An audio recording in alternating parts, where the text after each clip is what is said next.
before we get to that winning moment, what was going through your head when they revealed that final bake and they revealed what the cake was and that cake flavor profile was? Of course it is. Of course. That's Yes. yet another time we did not go with our first mind. Again, just you would think we would have learned by now. And clearly we have not. Have not. So yeah, I started laughing. I think I'm just like, does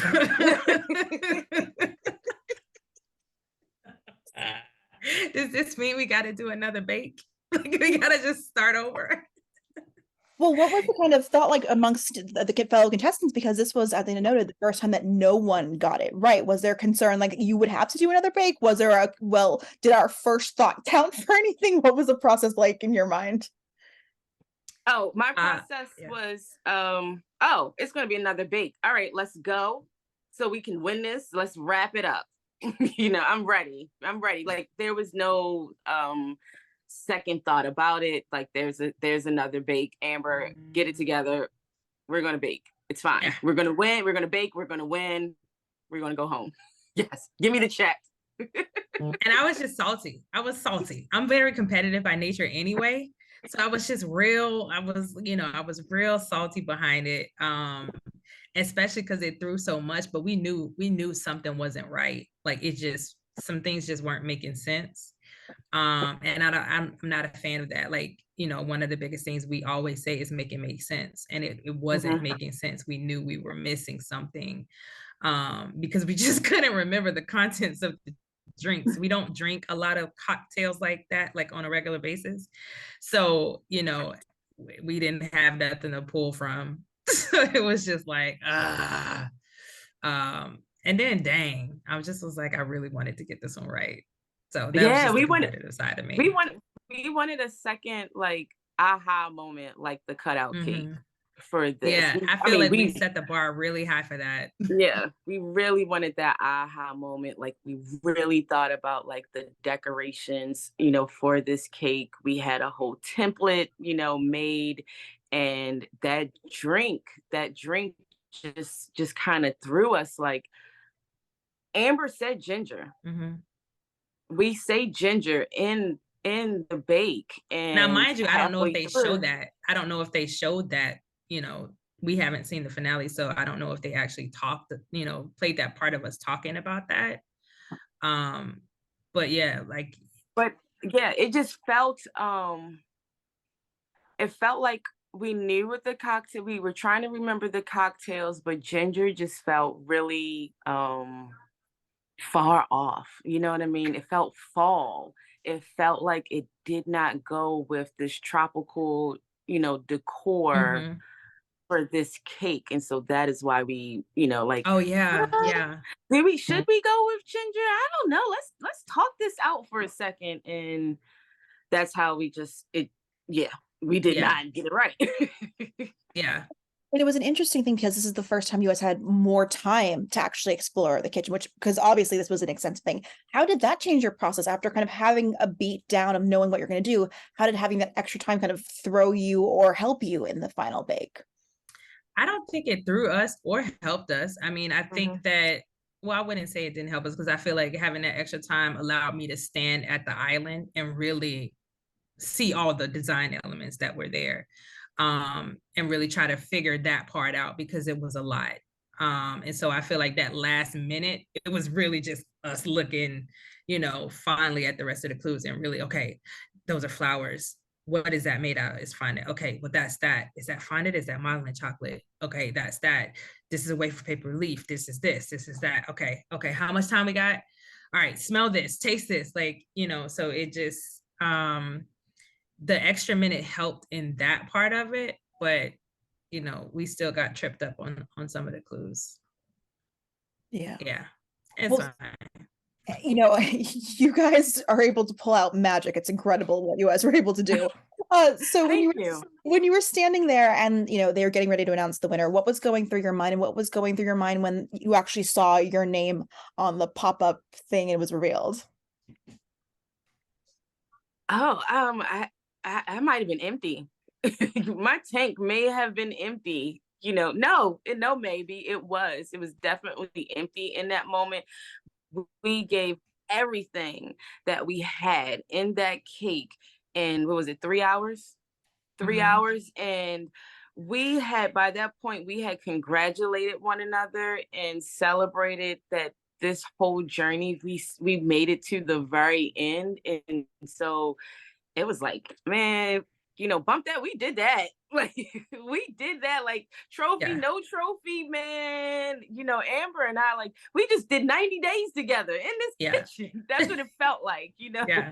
90 days locked up. But this was and then to have our names like come up, because I'm still thinking that we're going to do another bake.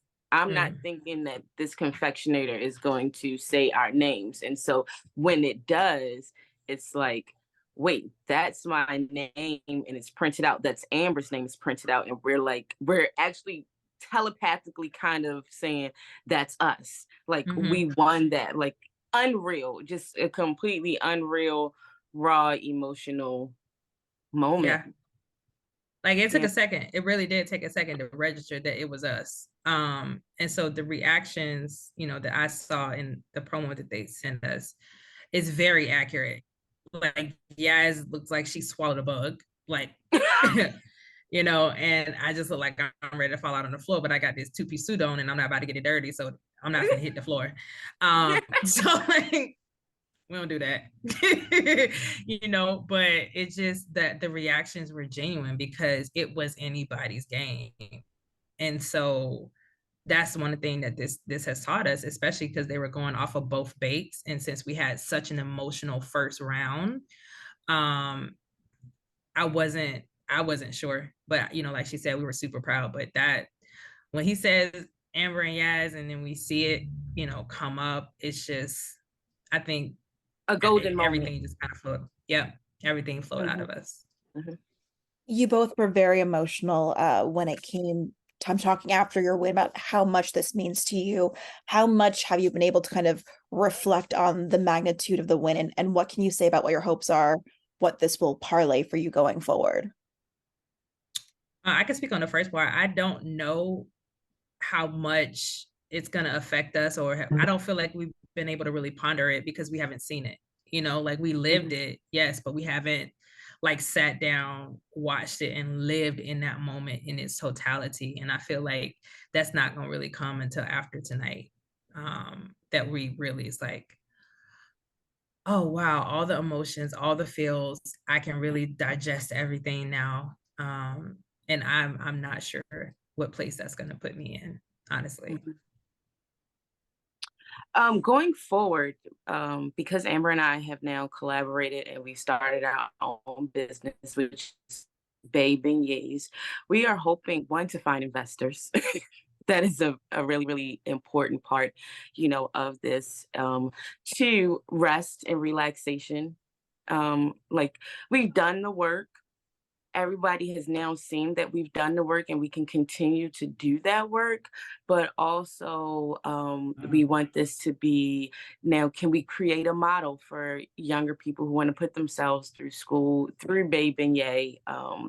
Maybe it's internships, maybe it's front of the house management. But we have a lot of thoughts, but we just want, how can I explain it?